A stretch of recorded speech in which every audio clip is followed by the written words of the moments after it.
All right, it says we live. Let's check the feed. Shalom out there, shalom. Shalom.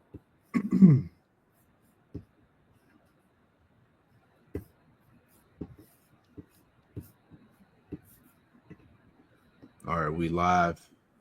Yep, we're good. Okay. Lord willing, the audio is clear for all those that's tuning in. Shalom. We are the brothers of Great Millstone, Charlotte, back at you with another live lesson through the Holy Spirit, the Rakak Dash. And before we get started, we want to give all the praise, honor, and glory to Yahweh Bahasham, Yahweh Shai, Bahasham Rakak Dash. Double honors to the apostles and elders of Great Millstone who taught us his truth. Double salutations to all you Akim out the labor in the house of David, the elect, that's pushing this word with all truth, righteousness, and sincerity. Shalom to you, brothers, and shalom to the elect. Shalom. All right, to with another live lesson. All right, through the Holy Spirit, we pray that this lesson is edifying to the hopeful elect out there, all you sincere believers. And Yahweh Shem Yahushua, we are at the end of this empire. We are at the end of the world, the end of the rule of the Edomite, and it's all going downhill from here. All right, so this is another news and prophecy. The topic is World War III, the wealth gap, and internal conflicts. And all these are factors that are going to bring America down as we see it. All right. So with that being said, let's get into it here. I want to jump right into this article unless you had anything you wanted to say, Op. Khan, I just want to grab something real quick, Yep. real fast. This is Ezekiel chapter 7 and verse 5. It says, "Thus saith the Lord, power and evil and only evil, behold, is come." Verse 6, the point, "An end is come, the end is come. It watcheth for thee, behold, it is come." That's right. So the end of Babylon, the great America, right, is already written in stone, right? The destruction of Babylon by thermonuclear destruction, right? But what also coincides with that, right, is the gradual demise and collapse of this system, right, Sure. of this country, right? So all of these things are watching and playing out in real time, right? The will of Yahweh Bashim Shai. That's right. So us as watchmen, right, set on that watchtower, we're giving our people the report of these evils, of these things that are set to take place in the end days that That's we're right. living. That's it, man. And we're on the watchtower watching these things play out on the earth in real time, man. And like the scriptures say, measure the time diligently within itself. All right. So these world events that are taking place, they all coincide with the scriptures, and this is how we know again that the Lord is showing us that we are at the end of this age, the world, But anyway, let's get into this real quick. This will probably be not too long. We'll see, how the spirit may move. But let me share my screen and we'll get right into this thing. Bear with me. So we're going to start with this article here from the Epoch Times. All right. We should be pulled up here. All right. Here we go. So jumping right into this thing. All right. So this is from the Epoch Times. It says U.S. Iran head towards second round of indirect nuclear talks. So the thing that's been going on over the past week or so is that, they're trying to reach between the U.S., Iran, and Israel. They're trying to reach an agreement with Iran to stop building nuclear weapons. All right. And to stop their nuclear weapons program. All right. Which we know that that's not going to happen because the will of the Lord is what? Is to bring forth nuclear war on the earth. All right. But I want to get to this point down here and we'll play the video to add on in there. So reading on here in this article, it says the next round of negotiations between the United States and Iran aimed at resolving a decade-long nuclear standoff is set to take place Saturday in Rome, following an earlier confusion over the venue. All right, so let's jump down. It says the Epoch Times has reached out to the U.S. State Department for more information. While both sides described the initial talks as, quote, constructive, tensions quickly resurfaced over whether Iran should be allowed to continue enriching uranium to weapons-grade levels, right? So if you didn't know, all right, Iran has a lot of uranium, all right? That's the advancement that they have in this nuclear technology. And also they've been building weapons for Russia and China as well, all right, which has been brought out over the years. And this weaponry that they have, which they have built for China and Russia, surpasses the weaponry that America has, right? So let that sink in. It says, the disagreement follows a series of statements from Witkoff, who made clear that the president expects Iran, a leading state sponsor of terrorism, to fully abandon enrichment as a condition for any agreement, right? Here's the point here highlighted. It says, quote, a deal with Iran will only be completed if it is a Trump deal, he wrote on Tuesday on X. Quote, any final arrangement must set a framework for peace, stability, and prosperity in the Middle East. All right. You already know what scripture you want. Go ahead, hold that on deck. All right. I got Let's you. read that again. So it says, quote, any final arrangement must set a framework for peace, stability, and prosperity in the Middle East, meaning that Iran must stop and eliminate its nuclear enrichment and weaponization program. It is imperative for the world that we create a tough, fair deal that will endure, and that is what President Trump has asked me to do. All right, so we understand everything that's said here is all bullshit, man. We all know those that are in the know that's been following the prophecies and seeing all the calamities and wars that are going on in that region of the earth. That's the area where the Lord is going to initiate Armageddon. All right, in the valley of Yahweh Shaphat. You got it out. God, this is 1 Thessalonians chapter 5 and verse 1. But of the times and seasons, brethren, ye have no need that I write unto you. For yourselves know perfectly that the day of Yahweh Bashem Yahushai so cometh as a thief in the night. Mm-hmm. For when they shall say peace and safety, then sudden destruction cometh upon them, as travail upon a woman with child. You can speak on it. And they shall not escape. You can speak on that. Con. So, as the elder had read in this article, this arrangement of setting a framework for peace, stability, and prosperity in that region, that's not what's going to take place. Right? Because ultimately, I want to just add to that right quick. Ultimately, what the Lord his intent is for all out war, all out nuclear war. Right? This is let me see here. Zephaniah chapter 3. Let me see. Zephaniah chapter 3 and verse 8. It says, therefore wait ye upon me, saith the Lord Yahweh, until the day that I rise up to the prey. Right. For my determination is to gather the nations, that I may assemble the kingdoms to pour upon them mine indignation, even all my fierce anger. So the determination, the aim and will of Yahweh Bashem Yahushai is to ultimately gather all of the nations to war in the valley of Yahweh Shaphat, right? Which is that region of the Middle East, right? That's where we're going to see that there's going to be the gathering and assembling of nations, and the Lord is ultimately going to pretty much destroy these nations' armies, man. Shit. That's why when you look on the when you type in Ezekiel 38 and the war of Gog and Magog, it shows you on the map of all those nations meeting in that particular part of the world, which is that region of the Middle East where it's all going to go down at. That's why the Lord said he would gather the nations into that area. All right. So he would destroy them. So all these things that are written are happening now. Right. So there's no peace. There's no stability. There's not going to be negotiations to bring so-called peace in the Middle East. So as we just read in 1 Thessalonians, can you read that again? 1 Thessalonians chapter 5. You want straight to the point, verse 3? Yep, straight to the point. Yep.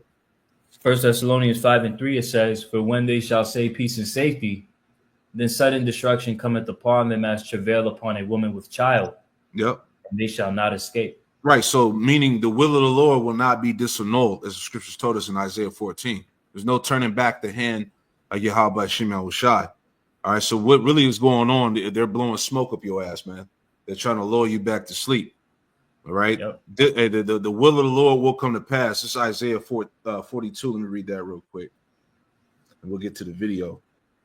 This Isaiah 42 and verse 13. It says, "The Lord Yahweh Shemel shall go forth as a mighty man. He shall stir up jealousy like a man of war." And that's the spirit. The Lord is stirring up jealousy amongst these world leaders. All right. All the friction that's going on, these trade wars, these economic wars, all this is doing is stirring up that anger, that jealousy, that hate. It says, and I will stir up, and he will stir up jealousy like a man of war. He shall cry, yea, roar. He shall prevail against his enemies. Right? Verse 14, Isaiah 42 and 14, it says, "I have long time holding my peace. I have been still and refrained myself. Now will I cry like a travailing woman. I will destroy and devour at once." All right. So we're in that time frame of these things happening. Verse 15, it says, "I will make waste mountains and hills and dry up all their herbs. And I will make the rivers islands, and I will dry up the pools." All right. And that's what that nuclear fire is going to do once it's set forth from that nuclear destruction. All right. It's going to waste the world. Okay. But Babylon is going to be totally wasted right along with these other nations, man. So the earth, that's why the scripture said that the earth is going to roll to and forth like a drunkard, man, because the impact of those warheads hitting the earth and rearranging the planet. All right, it's going to be a devastating destruction, right? Yep. So moving on. You had anything else you want to add in there real quick? God, if I may, This is let me actually grab this right quick in my scriptures because I got the definitions right quick. This is Jeremiah chapter 50. Let's see. Jeremiah chapter 50 and verse 21. It says, "Go up against the land of Merathaim, even against it, and against the inhabitants of Pekod." Now, when you go into Merathaim, this is representative of the judgment of Babylon, right? That's but the scriptures is speaking of Babylon as Merathaim. When you go into that, it means double rebellion, and Pekod means visitation and punishment. Right? That's what the Lord is coming to do. He's coming to visit Babylon the Great, render unto her double as she has unto us. That's right. Right? It says, "Waste and utterly destroy after them, saith Yahweh, and do according to all that I have commanded thee." So this doesn't sound like peace. This sounds like there was a gradual escalation of war that ultimately culminated in the destruction of Babylon. Right? And this is not speaking of the region of Babylon, right? Because that region is still intact. No, this is speaking of Babylon the Great. Verse 22, "A sound of battle is in the land and of great destruction. How is the hammer of the whole earth cut asunder and broken?" And when you go into that word, the hammer, it goes into like the devastator, right? Because that's what Esau has done throughout the earth, right? That whore that sat on the beast has gone throughout the entire world, specifically with these Ishmaelites, causing nothing but straight havoc, man. That's right. It says, "How has Babylon become a desolation among the nations?" So, at the end of the day, all of these peace talks, right, as the elder has on his screen, this report, of trying to stop, the bombing of nuclear sites, right, trying to diffuse any type of tension in the air, that's not going to culminate to anything, man, because the will of Yahweh B'Shem Yahushai will be completed. Yeah. And that's what they're pushing right now. They're pushing that Donald Trump just stopped World War III. All right. President Trump stopped Israel from bombing Iranian nuclear sites. So that's what they're pushing right now to get the people back in the state of being comfortable, security. Right. Here's another one real quick before we go to the video.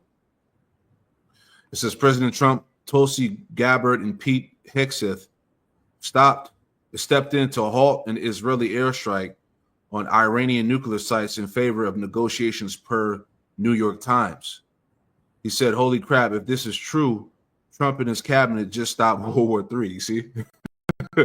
so people are going to buy into that. But that as we just read, 1 Thessalonians 5:3, when they call for peace and safety, just know that sudden destruction is going to befall them.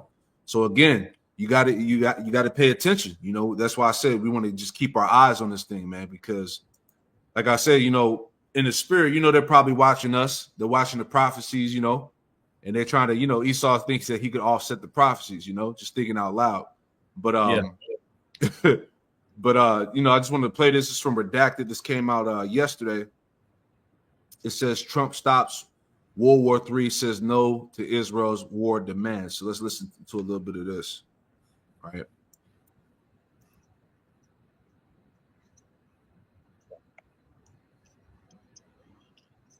Zaquan, are you sharing it? Reported that there was Salakia. Here we go. I love when the New York Times finally catches up to our reporting here at Redacted.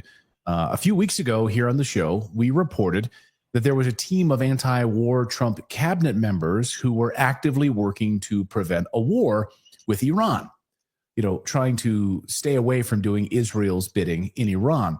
But they were up against neocons. And Israel, which of course desperately wants American help in destroying Iran. They've wanted it for more than 30 years. We played you the clip yesterday of Benjamin Netanyahu, of course, back in 2002 in front of Congress, calling for us to help destroy Iraq, calling for us to help destroy Libya. Check, check. Yes, we did that. And then Netanyahu, of course, said the third one on that list is to destroy Iran. And that's the spirit that the brother Atazawan brought out the scripture, because as you just heard, you know, this all represents America being that hammer of the earth, all right, that goes around the planet causing wars, havoc, and destruction. All right. So the next on the list is Iran, as you read let me get Isaiah 40 is Isaiah 49, right? Or Jeremiah 49, Salakia. This is Jeremiah 49 about the least of the flock. Let's get that real quick. Count, I got you right here, Zaquan. You got it? Go ahead, brother. This is Jeremiah chapter 49 and verse 20. It says, therefore hear the counsel of Yahweh that he hath taken against Edom, and his purposes that he hath purposed against the inhabitants of Teman. Surely the least of the flock shall draw them out. Surely he shall make their habitations desolate with them. Yeah, the Lord's gonna make their habitations desolate with them. That's talking about Babylon and the land of Israel. But it said the least of the flock should draw them out. So as we're listening, you know, those small hats have been itching for years to pretty much get rid of Iran. But again, that's the catalyst, right? Right. That's the catalyst which the Lord is going to use to end all of this shit, man. Right. See. And if I may add to Zaquan, like we see since this whole matter as far as the invasion of the Gaza Strip, whenever they have these United Nations meetings and they're trying to, you know, come together and make a plan to stop the war crimes that's happening on the front in Gaza, right. America is always the only nation that really sides with Israel. So now we're seeing more and more that with Israel isolating itself from the world, you know, in turn, America is being isolated as well. So, you know, Israel is pretty much drawing Babylon into this entire ordeal. Yeah. That's it. It's inevitable. That's it. You know?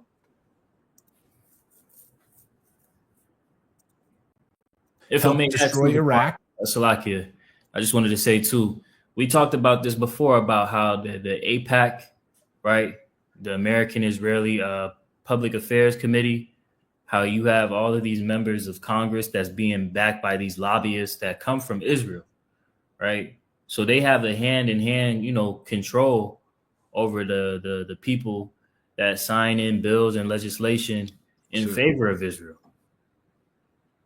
Mm-hmm. That's what it's all about. Yep. Yesterday, Benjamin Netanyahu, of course, back in 2002 in front of Congress, calling for us to help destroy Iraq, calling for us to help destroy Libya. Check, check. Yes, we did that. And then Netanyahu, of course, said the third one on that list is to destroy Iran. So far, we've not done that.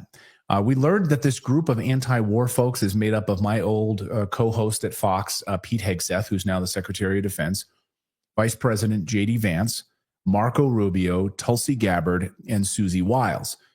So interestingly, though, the New York Times says it was the Tulsi Gabbard, Pete Hegseth, J.D. Vance, and Susie Wiles. They didn't mention Marco Rubio in their reporting last night, but our reporting does include Rubio in this mix, which is interesting.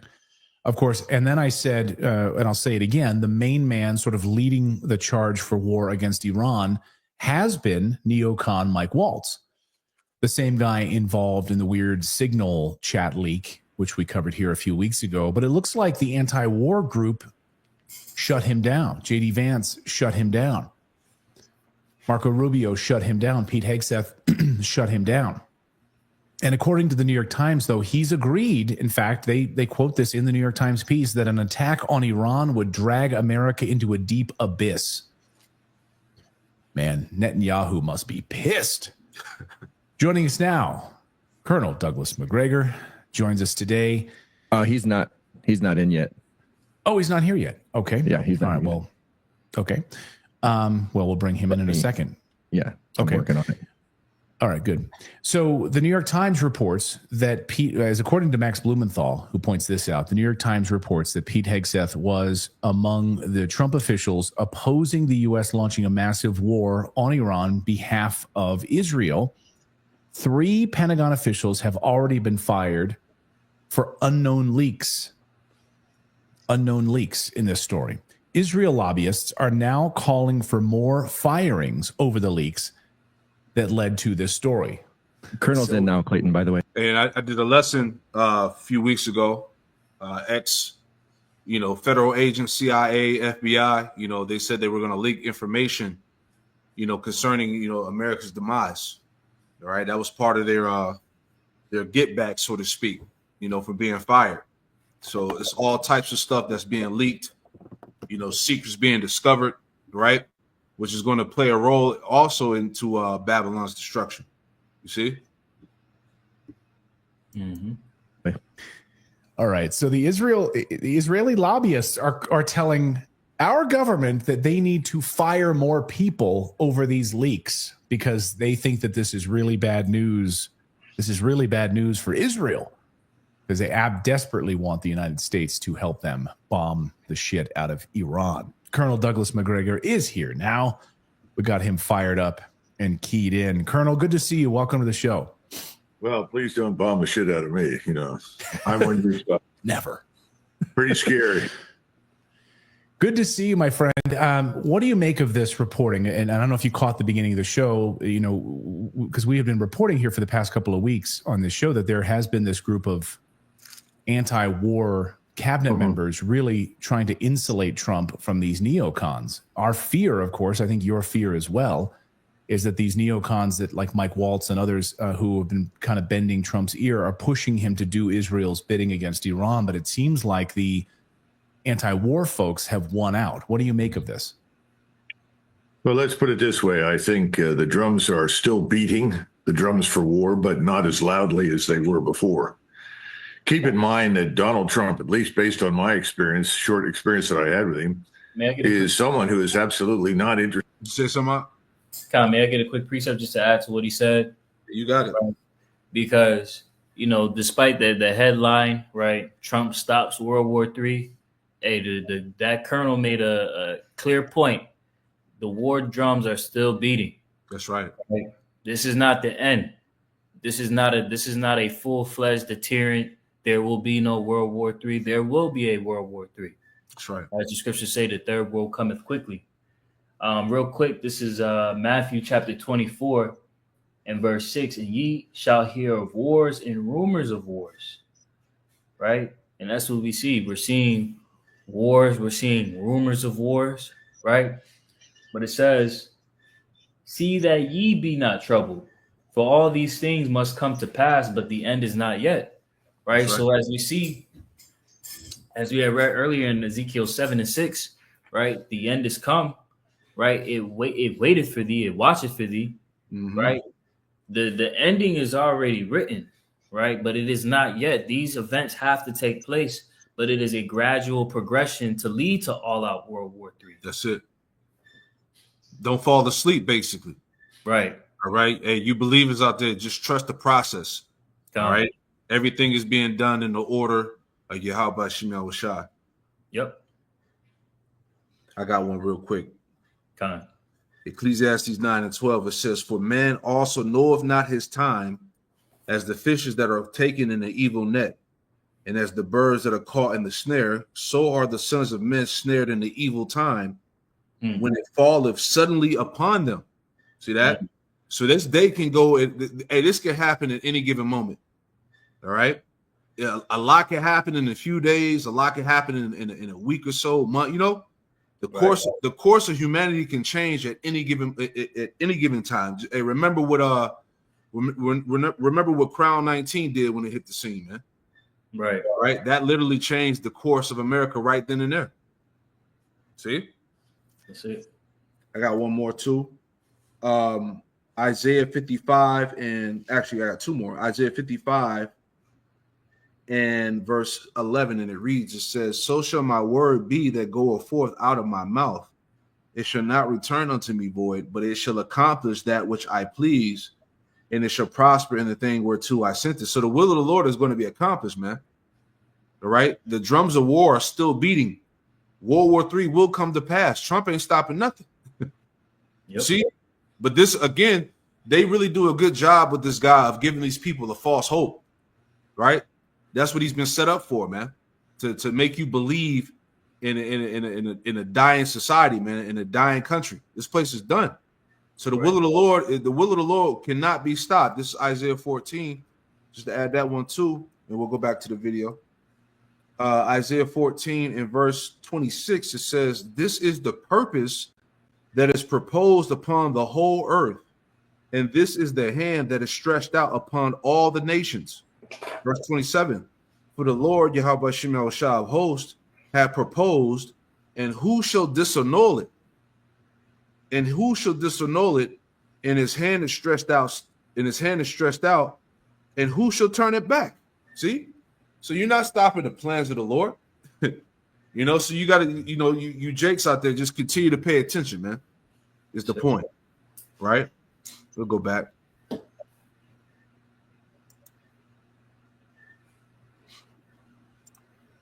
The drums are still beating, the drums for war, but not as loudly as they were before. Keep in mind that Donald Trump, at least based on my experience, short experience that I had with him, is someone who is absolutely not interested in going to war with anyone for any reason. It's just not what he wants to do. I also think he's smart enough to know that wars have a bad habit of destroying presidencies. Now, can we escape this trap that he finds himself in? And he is trapped. And the trap was set for him long before he was elected. You saw that at the convention when they displayed the Israeli flag, and above it said Israel first. And then you look at the people who were appointed to the key positions, all of whom effectively swore allegiance to Israel first and said, whatever Israel needs and wants, we're going to provide it. That's our number one priority. That's it. It's all about them damn small hats. I posted the video a couple of days ago, back from 2017. All right. Trump converted to Judaism. All right. They said that he was America's first Jewish president. So he's fully on board for the agenda and all the plans of the small hat, the 48ers. There's no denying that. All right. So basically, like he was saying, he's caught in a trap. Hey, he's part of the what's they call it? He's part of the war machine. Okay. He has a job to do. Right. May I get something right quick, Zaquan? You got it. Right, because ultimately what he's really trapped under is the will of the Lord. That's right. You know? That's right. He's really trapped under the will of the Lord to do the Lord's bidding. That's right. This is Proverbs 21:1. It says, "The king's heart is in the hand of Yahweh, as the rivers of water. He turneth it whithersoever he will." So that's right. The mind that is of Donald Trump, the mind of all of these leaders on the earth, right, is controlled by Yahweh B'Shem Yahushai, right? So he's trapped to the will of the Lord, as are all of we. Great point. I think this is really Donald Trump more than anything else, is just not comfortable with the whole idea of going to war. It's not what he wants to do. Now, I just don't know if he can withstand the tremendous pressure that's being brought against him to do something. I mean, this is also true from the Hill. People on the Hill have been part of this war party with Iran for more than 2 decades. It's not just the inner circle. And then, of course, the people that paid for the White House. And they are very much interested in greater Israel as the project and the destruction of everyone and anyone in the region whom they see as either a real or potential opponent of Israel.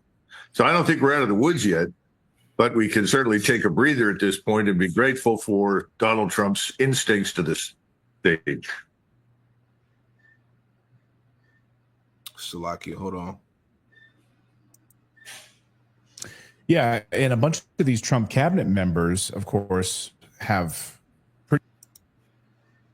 Bear with me 1 second. Let me let this catch up.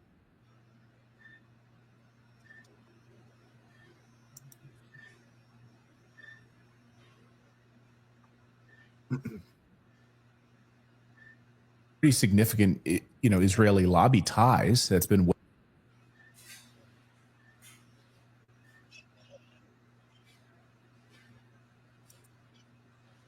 me try it again. Hold on 1 second. You can still hear me out? God, I can hear you. All right, give me 1 second.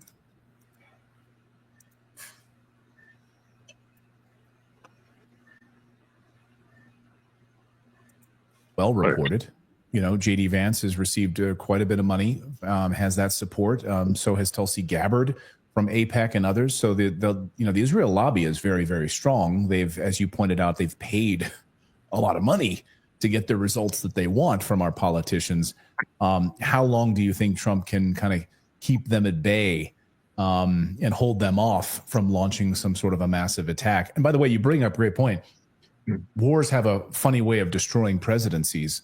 Can you think of a time when a war has helped a president in the past 100 years, other than maybe Franklin Roosevelt, I guess? No, I don't think FDR was helped by it. He died at an opportune point in time. Had he lived longer, I think the truth about Pearl Harbor would have come out. I think Americans would have discovered that we lost the war effectively because 50% of the world was now under Soviet rule or communism's rule.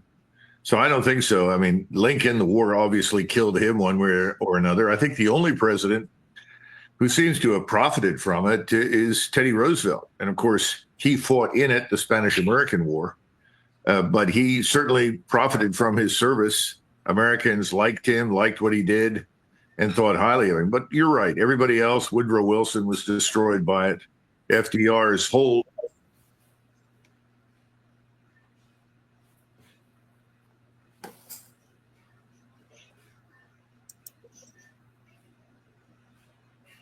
domestic program was destroyed, and then he died. As I said, fortuitously. Eisenhower was smart enough to recognize that Korea was a dead end, and he ended it as quickly as he could on the best terms he could get.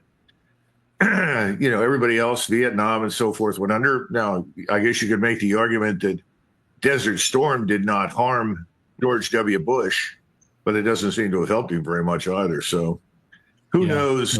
But I think Trump knows this. The thing that I'm worried about more than anything else is that we seem to be in a race to the bottom, in the sense that on the one hand, we have this very fragile economy, this, financial system that is swimming in debt. We have done some very stupid things with the tariff wars that have tended to accelerate the downward spiral. Then we have the war problem. And we seem to make more enemies with each passing day, either on the economic or strategic military level, or both. So I just don't know if we get to the fiscal crisis that I think we're going to hit first, then we will probably dodge the war bullet. But if we don't, I don't think the fight for war inside the United States at the highest levels is over yet. Absolutely not. And like you were saying, that all ties back to the isolation of America right now, economically. All right. right? These tariffs, nobody wants to do business. People are protesting and banning American products. All right. You could look up the situation dealing with the tourism. All right. So-called foreigners don't want to come over here, which is going to hurt the American economy because they make a lot of money due to tourism. All right. People are scared to come over here. They see that pretty much that this place is headed towards destruction. All right. So there's no reviving this place, man. Jeremiah 51. There's no healing of Babylon. Right. You have something up? Con, I did real quick. Yep. 2nd Ezra chapter 16 and verse 39. Even so shall not the plagues be slack to come upon the earth, and the world shall mourn, and sorrow shall come upon it on every side. And I wanted to bring this out because as the guy was saying, he was listing off a slew of different things that America is pretty much falling victim to. Right. And one of the biggest things that's being discussed right now with these tariffs is the fact that it's impacting Americans, right? But as you have made mention at camp, Zaquan, we haven't seen the totality of these tariffs really hit like how it is, you know? So these sorrows, these evils, the troubles that America is experiencing, prepare for this to intensify, right? There is no remediation, or as the elder had quoted in Jeremiah 51, right? No healing, right? There's nothing that's going to be done to bring about a quote unquote restoration of Babylon the Great. The only restoration that's going to take place is the destruction of this kingdom. Sure. That's where the true restoration lies, man. Mm-hmm. You just look at the body language on these Edomites, man. They don't have the answers. They don't know what to do.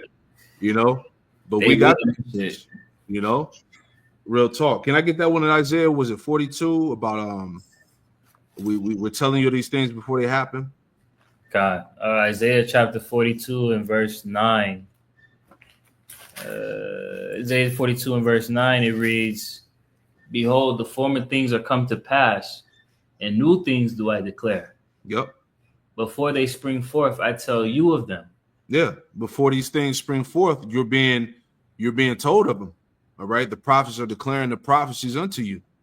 All right. The new things and telling what nuclear war, an economic collapse, the push of this MOTB system, the chip. Okay. Internal conflicts, the infrastructure breaking down, all these things that we're going into, right? It's all happening. All right. Let's finish it out. Yeah, that's why President Trump seems very keen on removing Jerome Powell from the Fed. Of course, going to war with him overnight on that front. He knows that an economic crisis is coming very, very soon in the United States. He inherited the mess. I mean, he didn't create it, for God's sakes, you know. Right. And there's another thing with Donald Trump. I mean, he should be very upfront and should have been upfront day one about Ukraine. I didn't want this war. I didn't start this war, and I'm pulling out of it. Done. Ending all further aid, withdrawing all of our people, military, intelligence, otherwise, everybody out. If he'd done that, he would be a hero right now inside the United States and for much of the world. He blew that opportunity. Now the Russians will solve this on their own, frankly. It doesn't make much difference what he does. He's got to be very careful, though, with Iran, because the Russians and the Chinese and many, many others are keenly interested in avoiding war in the Middle East. And that's why the Iranian foreign minister went to see Putin in Moscow. But that's the spirit, though. You see, they're talking about avoiding war in the Middle East, but war in the Middle East is prophecy. You see, there's no avoiding that is the point we're making. All right. Joel, the 3rd chapter, right? Yep. Let me get that too. Can you get that from me out? Joel 3, straight to the point. I got it. Hey, Shalom, Akim, Yabba, Shalom, Shabbat, Shalom, about the thumb. Hey, Yabba, Shalom, Shalom, priest. Shalom. Yeah, I got you right here. This is Joel chapter 3, verse. I'll start at 1. You got it. For behold, in those days and in that time will I begin, when I shall bring again the captivity of Judah and Jerusalem. I also will gather all nations and bring them down into the valley of Jehoshaphat or Yahweh Shaphat. Yep. And will plead with them there for my people and for my heritage Israel, whom they have scattered among the nations and parted my land. Right. So what these Edomites don't understand is that there's no stopping this. All right. The Lord is gathering the nations in the Middle East, in the valley of Yehoshaphat. That's where it's going to happen. He said he was going to plead with them there for his people, the Israelites. Okay. This is the revenge. This is the get back. All right. For what the nations have done to his people. All right. The Lord is doing this for the sake of Israel, starting with the elect, man. So there's no turning this around. See, this is why the Lord has that spirit of delusion upon these Edomites, man. They actually think that they could offset the will of the Lord. You know, you got it, priest. Yeah, I had a quick precept just to add to that point. This is Isaiah 55:11. So shall my word be that goeth forth out of my mouth. It shall not return unto me void, but it shall accomplish that which I please, and it shall prosper in the thing whereunto I sent it. And this is pretty much the will of the Lord, like what we're going into.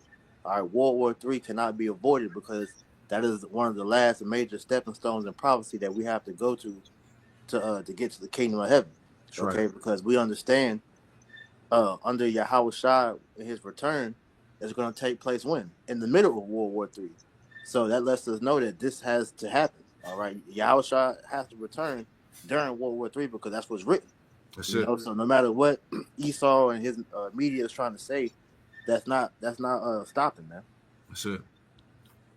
There you go. Ended up talking directly to Xi. I mean, these people want peace. That's what we don't seem to get. We're the ones, along with our Israeli friends, that seem to be interested in war. We're all alone in that. Nobody else wants it. This Saturday, the talks are set to resume between the United States directly with Iran. And apparently the first round of discussions were, quote, excellent. May I get something right from quick? the American side. Yeah, you got it. Because what he just said, that's a scripture. He said that we seem to be the only ones that want war. This is Psalms chapter 140 and verse 1. Deliver me, O Yahweh, from the evil man. Right? Speaking of Edom. Preserve me from the violent man, which imagine mischiefs in their heart. Continually are they gathered together for war. Mm-hmm. Right? So that's the MO of the Edomite, man. Right? Primarily this beast, you know, and moreover the whore that sits on the beast, man. That's right. Right? To just go through the earth being a fucking warmonger. Yep. That's Habakkuk, the second chapter. Mm-hmm. You know, he either keep him at home, you know, everywhere he goes, he causes, you know, havoc and destruction. This is who he is. Yep. You know, that's his spirit, right? Finish it out. Excellent discussions. I'm sure that really pissed off Israel, but where do you, if you could give us like your sort of a 1 minute assessment here, where you think these talks are going and what you think will come of it? Well, if you go back to the initial letter that was signed by President Trump and sent to Iran, that was, as I said at the time, effectively the same sort of ultimatum that Franz Josef of Austria sent to Serbia. And it had no chance whatsoever of being accepted. I mean, that document was a sure guarantee of war between Iran and the United States. And I think Mr. Witkoff was sent over and said, look, let's focus on what we think is most important, and that's the nuclear weapon. We don't want that. Find out how we can avoid that. If we can avoid that, then we can avoid war. Well, that's dramatically easier than the ultimatum. That is probably attainable. And let's hope that that's what will happen. But remember, he was pushed to walk away from the joint comprehensive agreement that was reached under Obama. Now he's talking about going back to something similar to that. I don't know how he pitches it the second time around, except to say, bear with me.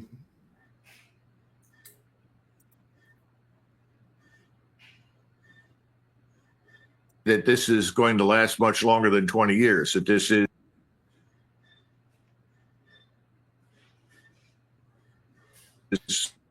indefinite or something until somebody walks away.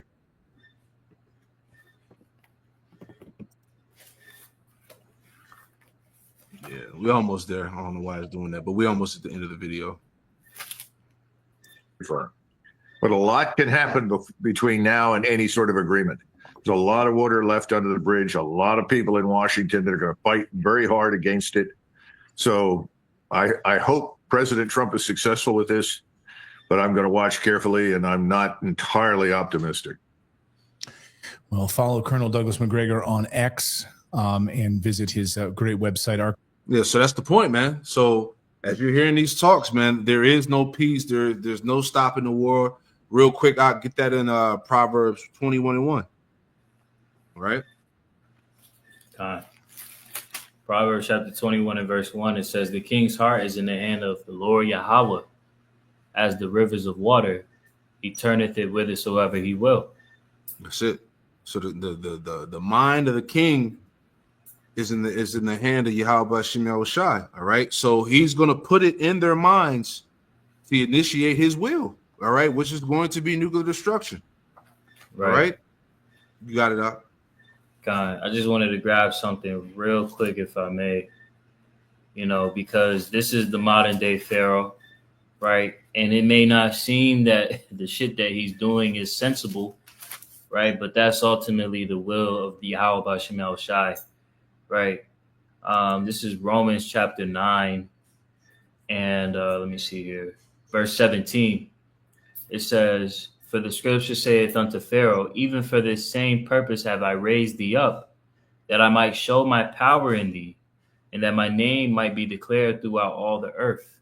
Right. So as we see Pharaoh was lifted up with pride, right, we understand the recipe for that, right? As the scriptures say, pride goeth before destruction. That's right. Right. So as we see this haughty spirit that's bubbling in Babylon, the Great America, right, this idea of they're going to try and, thwart the plans of Yahweh Shem Shai, that ain't going to work. Right. Right. The Lord is lifting up this devil to do the things that he is doing, ultimately for him to be shown that he is nothing. Right. Yeah. And that Yahweh Shem Shai is the one that is in control. That's it. Exodus, 15:2, 15:3. The Lord Yahweh is a man of war. That's it. Right. So let's move on to the next point. So there you have it. There's no, stopping World War III. There's no negotiation, no peace agreements, man. All right. We understand the prophecies, right? And just kind of added on what the guy said. It what was his name? Colonel Macgregor, right? Let's pull this up here. Just dealing with the wage gap and the financial instability and the in-house fighting, right? Before we get there, but this title alone here says a lot, all right? It says the U.S. dollar is crashing, which we all know. The U.S. dollar is crashing and our reserve currency status is in serious jeopardy. Is this being done by design? And the answer is yes, all right? We told you the moment these turf wars were set forth, all right, and people got up in the uproars and started getting scared and shit like that, we told you that, look, Trump has to bring in the MOTB system. That's what it's all about at the end of the day. All right. They're going to get rid of this current system and establish the new one. All right. The mark of the beast. Revelation 13. Can you get that real quick, Doc? Revelation 13:15. And then we'll deal with the billionaires and stuff on that next point. I got it. You got it, brother. Revelation chapter 13. You said verse 15? Yeah, you start at 15, read down.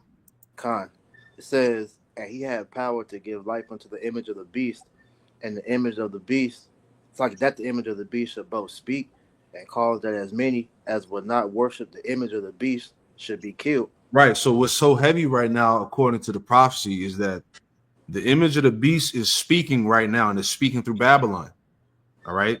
This new and revised Roman Empire that they're trying to bring back, the Spirit of Rome 2.0. All right. But this time it's been upgraded to a technological Rome. And we see the system, social credit scores, right? The digital blockchain, the digital payments, how everything is going digital. There's no more use of cash and credit cards, right? We were seeing the miracles with the technology concerning the chip, the AI, which has been likened unto an idol, the quantum computing, which they said dealing with the AI has surpassed human consciousness, right? All these various things that tie in to this new system, which is part of the image that's being brought to pass. All right, keep going up.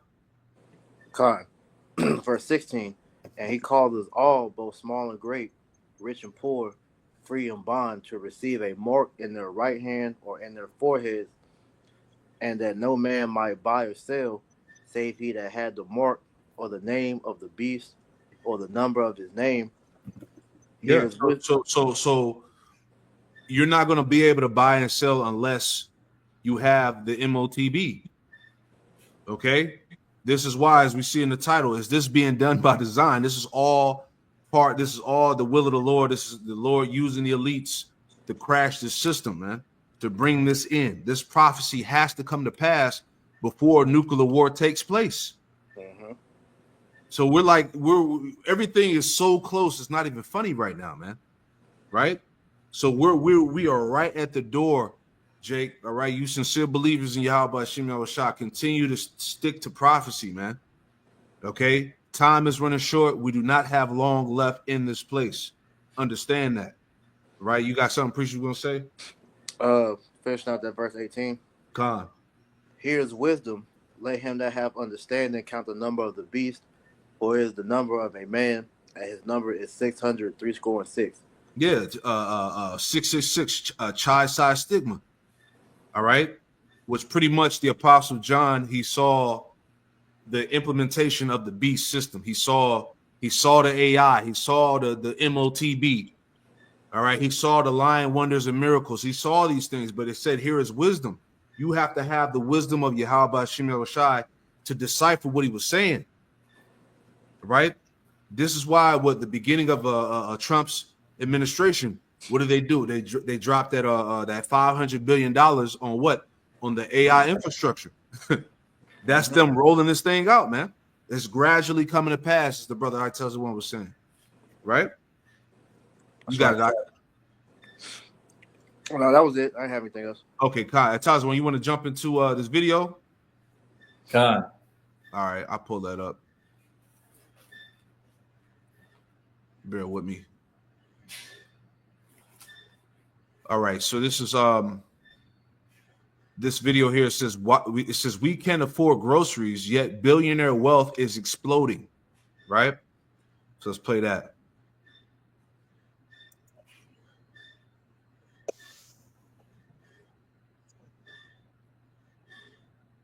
Zaquan, it's no audio.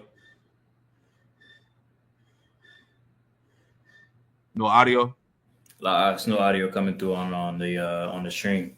I got you at the water. Let me click back out and click back in. Bear with me 1 second. I'll pull it back up. Give me 1 second. Hold on.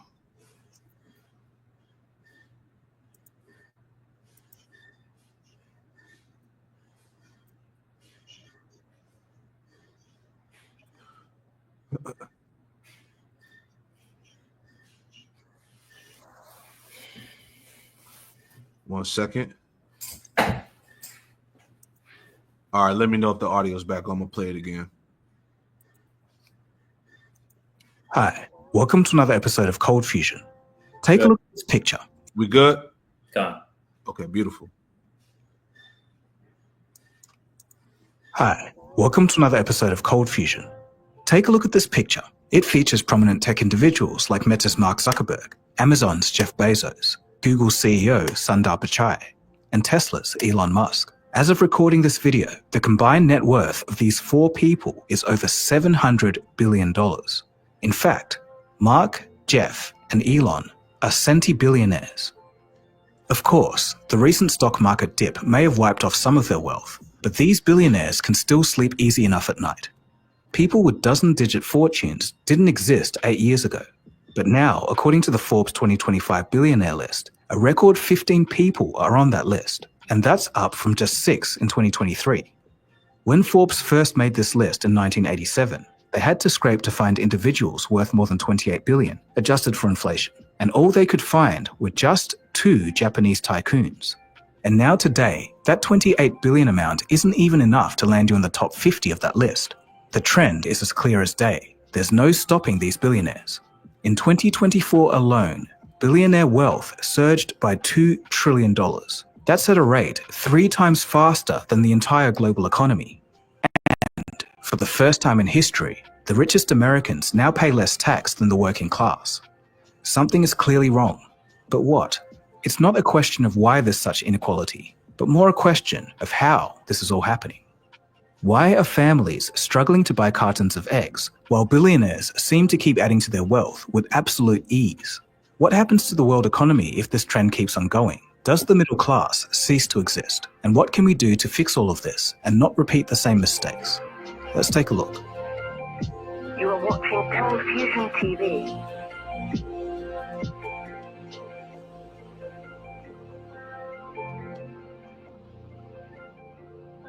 The world's richest people are just getting richer, and even faster than expected. Oxfam's annual inequality report says 5 people are now on track to reach trillionaire status within the next decade. Elon Musk is first in line, followed by Amazon's Jeff Bezos, Oracle's Larry Ellison, Meta's Mark Zuckerberg, and LVMH's Bernard Arnault. Whenever numbers like millions, billions, and trillions are discussed, it's often difficult to put the vast difference between them into context. So let's start there. If you, yes you watching, made $1 every second, you'd be a millionaire in 12 days. That's under 2 weeks. But how long would it take to reach $1 billion? 6 months? A year? Well, at a rate of $1 per second, every day, non-stop, you'd need over 31 years. And that's just for 1 billion. As we know, the world's richest have not just 1 billion, but tens, even hundreds of billions. And their wealth just keeps growing. For example, their combined wealth.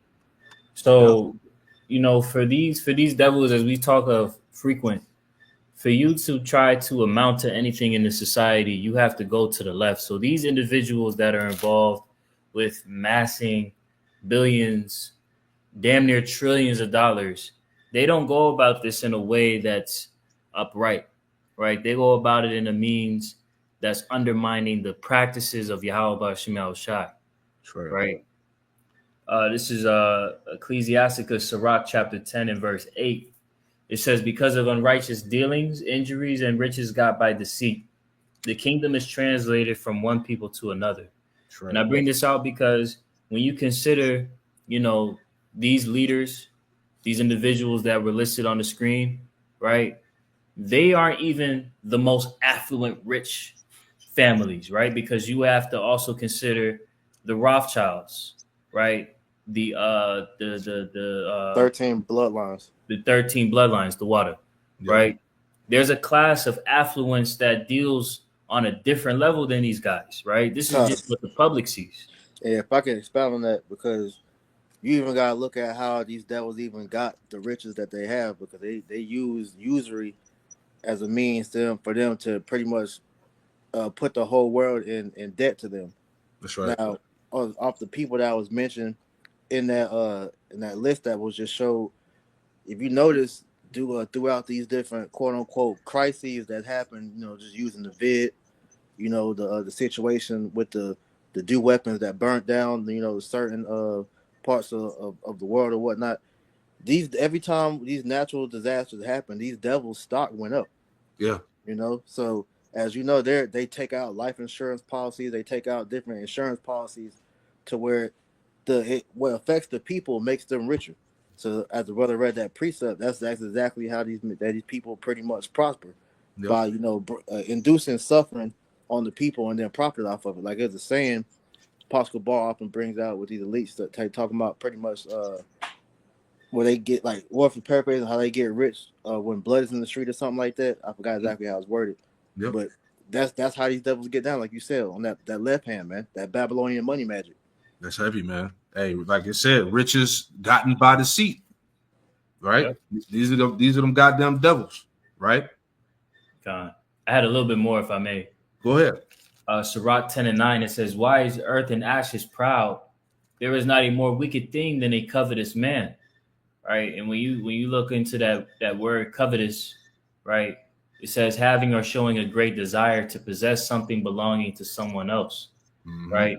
So when we look at the MO of these people that's listed, right, they've achieved this status, right, through their covetousness, right?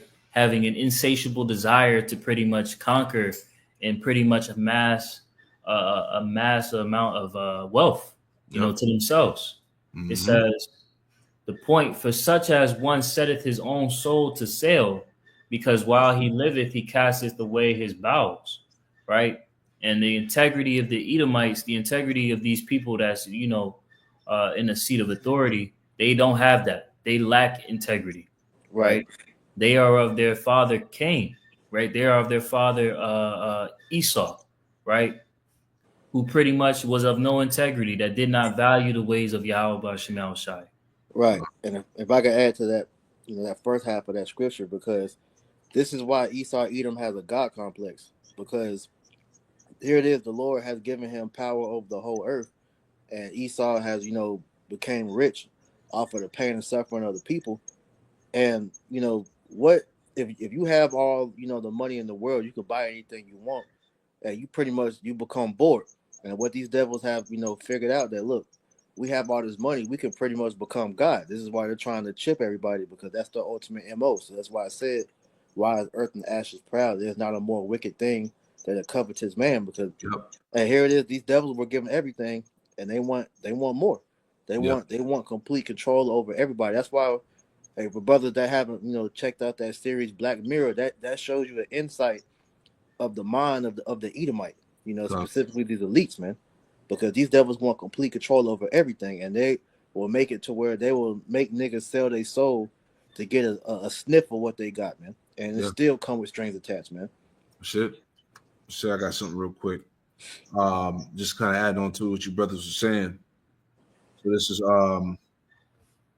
Ezekiel 28, all right, dealing with the prince of Tyrus, all right, which is spiritually Esau and tied to Babylon, America. So I'll start at the top. The point is in 5 and 6.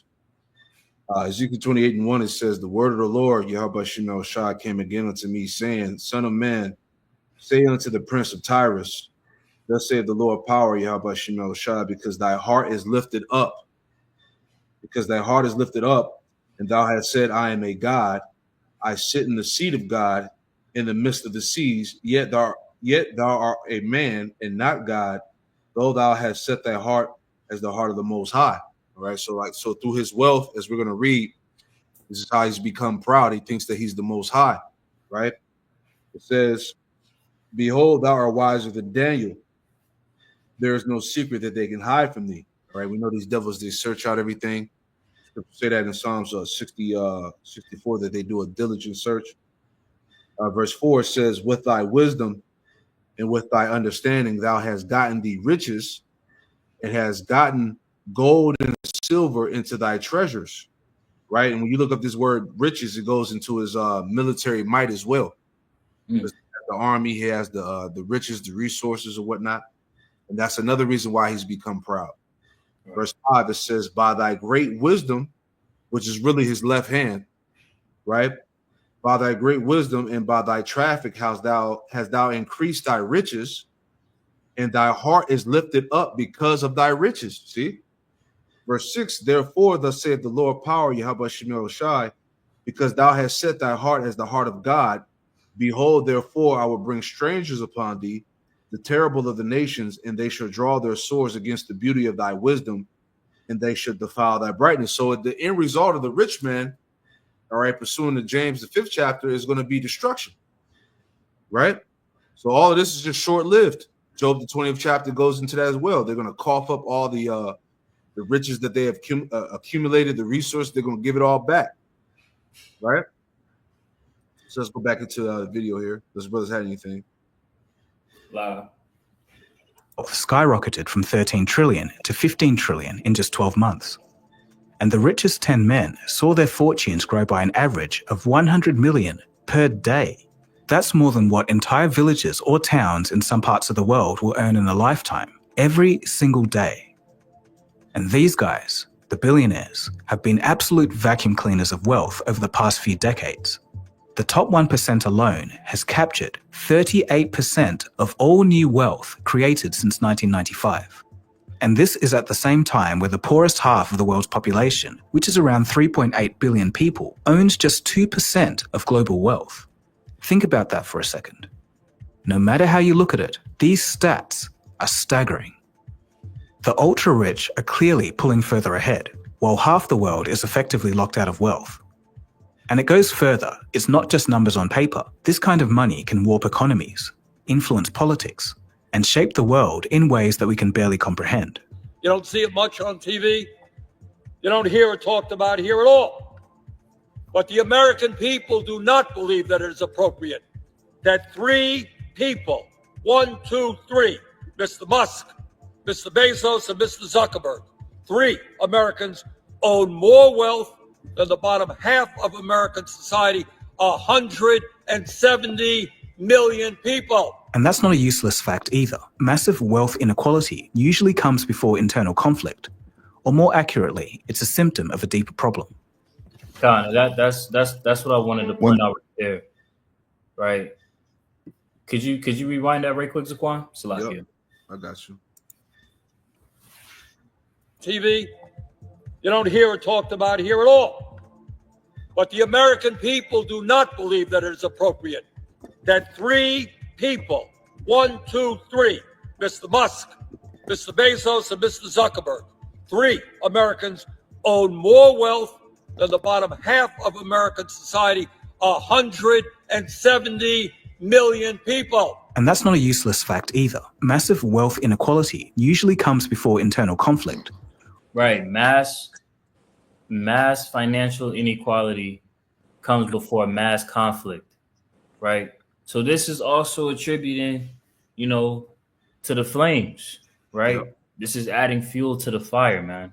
That's right. Right. The fact that people are not able to, take care of their basic necessities.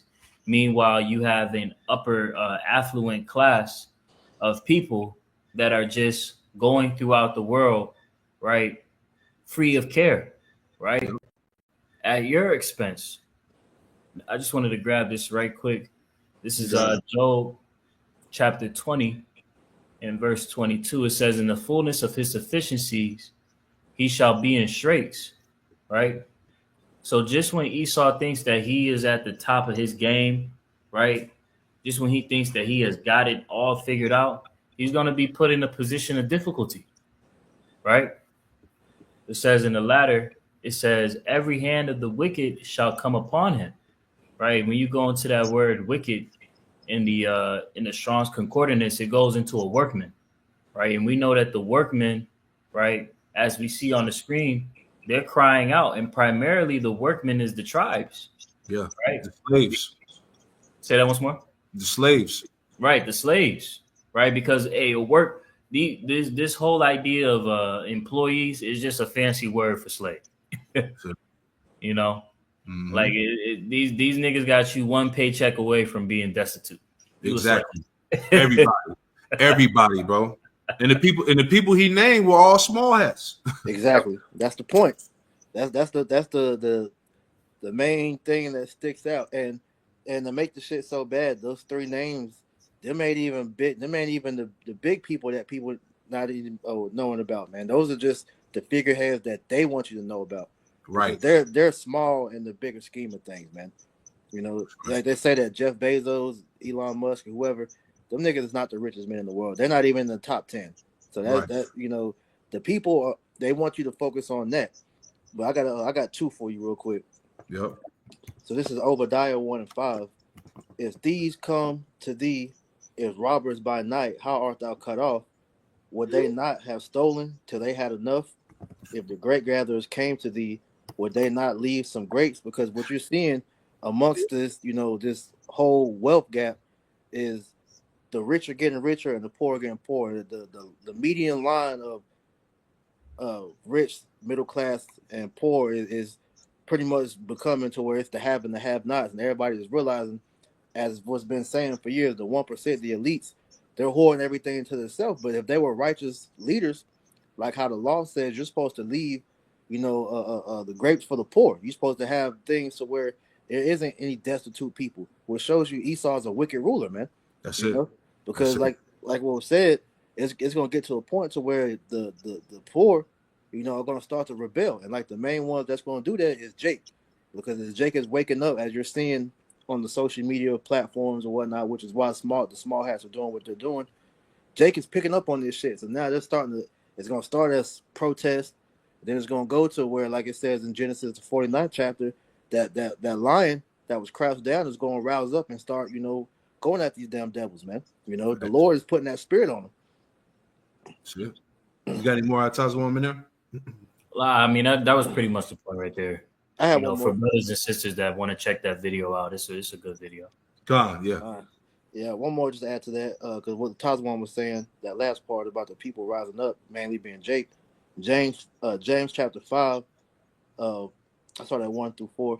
Go to now, you rich men, weep and howl for your miseries that shall come upon you.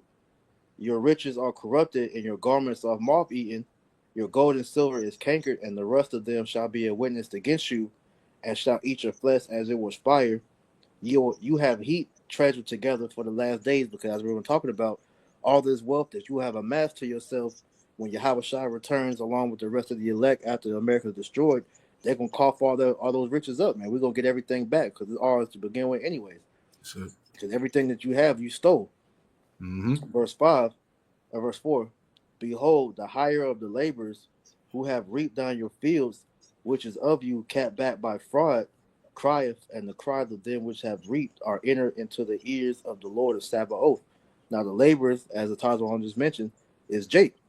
Because Jake is the reason why these devils have become rich. They have got rich off our blood, sweat, and tears. All right, through slavery and everything else, how we built up this country. So our people are crying out to Yahweh Shem Yahushai, and Yahweh hears this, which is why he's about to send Yahushai, all right, to come straighten these devils out, man. All right, along with the host of angels. Yep. Hey, the rich man has reaped resources and treasures for the last days. That's it. All right. I got one real quick, and I'm just going to add this little quick article, and that'll be it. All right, just dealing with the internal conflict, which is going to lead to more outcries and civil wars. But this is Ezekiel 22 and verse 29. It says, the people of the land have used oppression and exercised robbery and have vexed the poor and the needy. Yea, they have oppressed the stranger wrongfully, right? So that's exactly what these damn devils are doing, right? As the people get poor, these devils are getting richer, and that's going to, at some point, that's going to involve a great clash between the two. Is the point? Can I make a mention what you said real quick, Baba Kushab? Yeah, you got it. Because everything that the Lord has gave into the earth to be for the people's benefit, Esau has weaponized to where the people can't even get basic necessities no more, man. Like real quick, Sirach 39 and 26, the principal thing for the whole use of man's life are water, fire, iron, and salt, flour of wheat, honey, milk, and the blood of the grape, and oil and clothing. These are necessities that the Lord knows that we need to survive. And yet Esau has weaponized, and hoarded everything to himself to where unless you come to him, you have no means of getting this stuff, man. So this is why we said that he's bottlenecking the people to where it's going to be no choice but for the lower class to revolt. Yep. And that's exactly what they're trying to do with this new system that they're forwarding, man. All right. If you don't partake in this beast system, you're going to be outcast or you're going to be cut off. You see what I'm saying? That's another way of them able to control everything, hoard everything to themselves, So we see where it's all going. And I want to just add this in there and we'll finish it off here. All right. I'm not going to read all of this, but I brought this out a few times in my lessons just dealing with the economic woes. What were the economic problems in the Roman Empire? All right. And I'll just read a couple paragraphs and that'll be it. But it says the Roman Empire, known for its extensive conquests, intricate road networks, and advanced architecture, was not invincible. Despite its monumental achievements, the empire eventually crumbled. The economic problems that contributed to its decline ranged from currency debasement to internal conflicts, right? Which we're going to see. These people are eventually going to lash out against the rich, right? This article explores the economic factors that led to the Roman Empire's downfall, offering insights into how financial mismanagement and internal turmoil can weaken even the most powerful societies, right? So we see the money debasement, inflation, the impact of hyperinflation, which is going on now, internal conflicts and civil wars, right? impacts on trade and stability, which we see now. All right. Once these what you call the sanctions in the trade wars, these things are going to really affect the economy in the time to come. Collapse of trade in the Roman Empire, and so you can read this on your own. The fall of Rome's economy. Hey, all these things are happening all over again, right? I just want to read this part here and I'll wrap it. But it says in the it says here, lessons from the Romans, from the Roman Empire's economic decline. It says the Roman Empire's fall serves as a cautionary tale about the dangers of economic mismanagement and internal strife. When currency loses its value and the government resorts to high taxes and bureaucratic inefficiency, the stability of a society can be compromised. The Roman experience illustrates the importance of maintaining a stable economy and effective governance to prevent collapse. All right. It says for modern societies, the lessons from the Roman Empire are clear. Currency stability, fair taxation, and efficient governments are crucial for sustaining a healthy economy. The Roman Empire's decline underscores the risk of corruption, which is all throughout the government, internal conflicts, and excessive spending without proper oversight. And the rest reads on. All right. So again, as we saw in that article here in the headline, it said the U.S. dollar is crashing. Our reserve currency status is in serious jeopardy. Is this being done by design? See? So if you're in the spirit of Yahweh Shem Yahushua, you can see exactly where this thing is going, man. All roads lead to the MOTB system. Right? So there you have it. You brothers had anything else? Wow. That's it. So we'll leave it like that, man. News and prophecy, World War III, wealth gap, and internal conflicts, man. So we pray that you sincere believers out there were edified, man. You know, we're going to close this out by giving all praise, honor, and glory to Yahweh Bashem, a double honors to the apostles and elders of Great Millstone who taught us the truth, and double salutations to all you Akim out there laboring in the house of David, the elect, that's pushing this word with all truth, righteousness, and sincerity. Shalom to you, brothers, and shalom to the elect. Shalom. Shalom. What up?